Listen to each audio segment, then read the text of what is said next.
வணக்கம். நான் கீதா அன்பழகன். இன்றைக்கி என்ன பதிவு நம்ம பார்க்க போகிறோம் அப்படின்னா, இந்த தேய்பிறை பஞ்சமியை பற்றி தான். இந்த பஞ்சமி எப்பொழுது வருகிறது என்றால், திங்கட்கிழமை மாலை நேரம் 6 மணிக்கு மேலே இந்த பஞ்சமி திதி வருகிறது. மறுநாள் செவ்வாய்க்கிழமை 4 மணி வரை இந்த பஞ்சமி திதி இருக்கிறது. இந்த பஞ்சமி என்பது ரொம்ப விசேஷ பஞ்சமியாக வந்திருக்கிறது. ஏன்னா அக்னி நட்சத்திர நிவர்த்தி நாளில் மேல்நோக்கு நாளும் கூடிய திருவோண நட்சத்திரம் கூடிய செவ்வாய்க்கிழமையில் நிறைவு பெறுகிறது. திங்கட்கிழமையும் ரொம்ப அற்புதமாக இருக்கிறது. மாலை நேரத்தில் வழிபாடு செய்ய முடியும் என்பவர்கள் திங்கட்கிழமை மாலை 6 மணிக்கு மேலே நீங்கள் இரவு 11 மணி வரை நீங்கள் வாராகி அன்னையை வழிபாடு செய்யலாம். இல்லை பிரம்ம முகூர்த்தத்தில் வழிபாடு செய்யணும் அப்படின்னு நினைக்கிறவங்க செவ்வாய்க்கிழமை காலை எழுந்து நீங்கள் இந்த பிரம்ம முகூர்த்தத்தில் வழிபாடு செய்யலாம். மாலை 4 மணி வரை உள்ளது. இந்த நேரத்தில் எப்படி வழிபாடு செய்யணும் அப்படின்னா, நான் எப்பவும் சொல்கிற மாதிரி தான் வீட்டு பூஜை அறையை சுத்தப்படுத்திடுங்க. சுத்தப்படுத்திட்டு வீட்டில் இருக்கிற வாராகி படம் இருந்ததுன்னா பன்னீர் போட்டு துடைச்சி சந்தன குங்குமம் பொட்டு வைத்து செவ்வரளி மலர் கொண்டு அலங்காரம் செய்திடுங்க. இல்லை சிலை வச்சுருக்கீங்க அப்படின்னா ரொம்ப குளுமையான 5 பொருட்களை கொண்டு அபிஷேகம் செய்யுங்கள். அக்னி தோஷ நிவர்த்தி நாளாக அமைந்திருக்கிறது. அதனால் அந்த மாதிரி இளநீர், பன்னீர், பால், தயிர், அந்த மாதிரி கரும்புச்சாறு, எலுமிச்சை சாறு, அந்த மாதிரி பொருட்களை கொண்டு அபிஷேகம் செய்யுங்க. அதை செய்து முடிச்சுட்டு நல்லா அழகாக அலங்காரம் செய்து செவ்வரளி, செம்பருத்தி, வாசனையான மல்லி மலர்களை கொண்டு அலங்காரம் செய்யுங்கள் அன்னை வாராகிக்கு. அந்த மாதிரி வாராகிக்கு அலங்காரம் செய்துவிட்டு, இல்லை எங்ககிட்ட சிலையும் இல்லை, ஃபோட்டோவும் இல்லை, தீப வழிபாடு தான்னா நீங்கள் நல்லா அழகாக தீபத்தை இலுப்பை எண்ணெய் வீற்றி நல்லா தீபத்தை ஏற்றுருங்க. இல்லை தேங்காய் உடைச்சி தேங்காய் தீபம் ஏற்றுறனதானோ ஏற்றுங்க.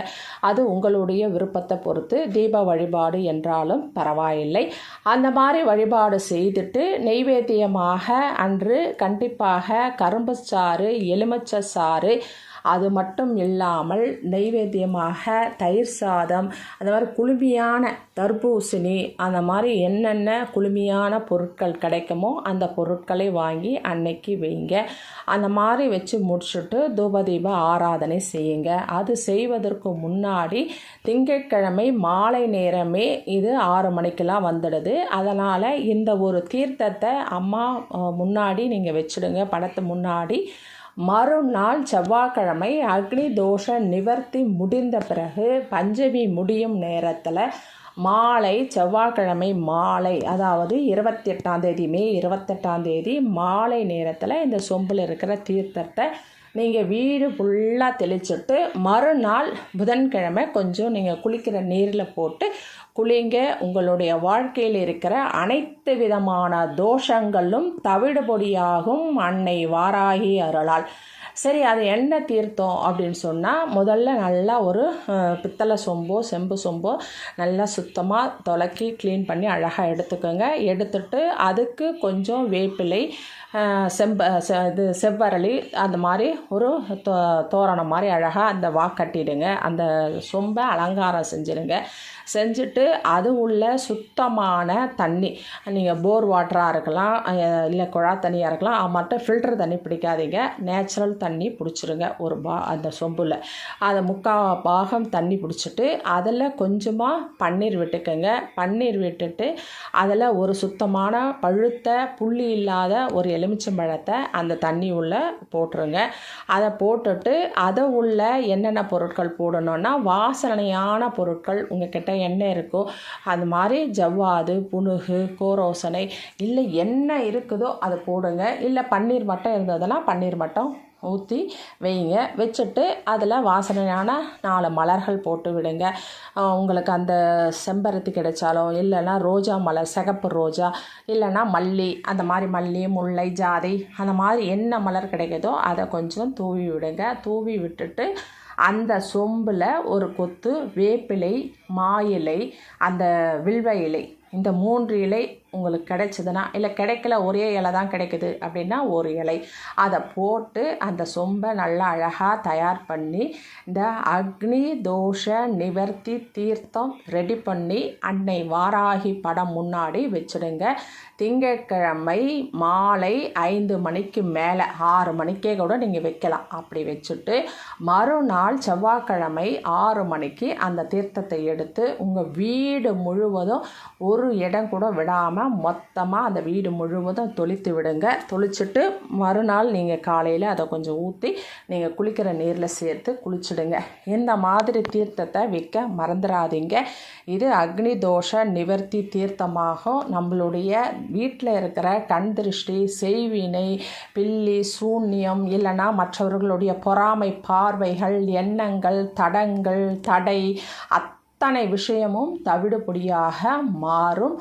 அதே மாதிரி நம்ம குளிக்கும் பொழுதும் நம்மளுடைய ஆராசக்தி அதிகமாகும். நமக்கு ஏற்பட்டிருக்கிற கண் திருஷ்டியாக இருக்கலாம், ஏவலாக இருக்கலாம், ஒம்பலாக இருக்கலாம், அல்லது மற்றவர்களுடைய சாபனையாக இருக்கலாம். அத்தனையும் தீரக்கூடிய அற்புத ஆற்றல் அன்னை வாராகி படம் முன் வைக்கப்பட்ட இந்த தீர்த்தத்தால் நமக்கு கிடைக்கும். அதனால் அதை ஊற்றி நீங்கள் தலஸ்தானம் செஞ்சுருங்க. இந்த தீர்த்தம் வருடத்துக்கு ஒரு முறை வைக்கக்கூடிய ஒரு அற்புதமான அதிசக்தி வாய்ந்த ஒரு அக்னி தோஷ நிவர்த்தி தீர்த்தம். அதனால் கண்டிப்பாக இதை செஞ்சு பாருங்கள். உங்களுக்கு எப்படி இருக்குது, அடுத்து மறுநாள்லேருந்து மறுநாள் உங்களுடைய வாழ்க்கையில் அடுத்த கட்ட வளர்ச்சிக்கு தெரியுதா, இல்லை ஏதாவது புதிய வாய்ப்புகள் வருதா, நல்ல விஷயங்கள் ஏற்படுறதா, இல்லை யாராவது ஃபோன் பண்ணி வராத பணம் வருதா, இல்லைன்னா ஏதாவது ப்ரமோஷன் வருதா, இல்லை ஏதோ ஒரு நல்ல விஷயம் உங்கள் காதில் கேட்குதான் பாருங்கள். கண்டிப்பாக கேட்கும். நல்ல விஷயங்கள், நல்லதொரு மாற்றங்கள் உங்கள் வாழ்க்கையில் கண்டிப்பாக நடக்க ஆரம்பிக்கும். அதை பற்றி உங்களுக்கு என்ன ஃபோன் வந்தாலும், இல்லை என்ன மெசேஜோ, இல்லை என்ன ஒரு விஷயம் உங்களுக்கு நடந்தாலும் கண்டிப்பாக கமெண்ட் பாக்ஸில் தெரிவிங்க.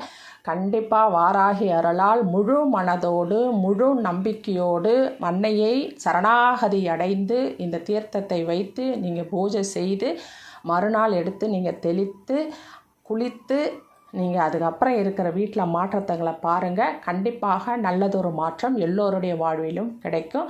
நீங்கள் அந்த தீர்த்தம் வைக்கும் போதும் சரி, அதை பூஜை பண்ணும் போதும் சரி, கண்டிப்பாக வாராகி காயத்ரி சொல்லுங்கள். அப்படி வாராகி காயத்ரி தெரியல அப்படின்னு சொன்னால் வாராகியே போற்றி, ஓம் ஸ்ரீ வாராகியே போற்றின்னு சொல்லிட்டு அந்த மந்திரத்தையாவது ஒரு 27 முறை சொல்லி அந்த தீர்த்தத்தை ரெடி பண்ணி வைங்க. தெளிக்கும் போதும் இந்த மாதிரி மந்திரம் சொல்லிக்கொண்டே தெளிங்க.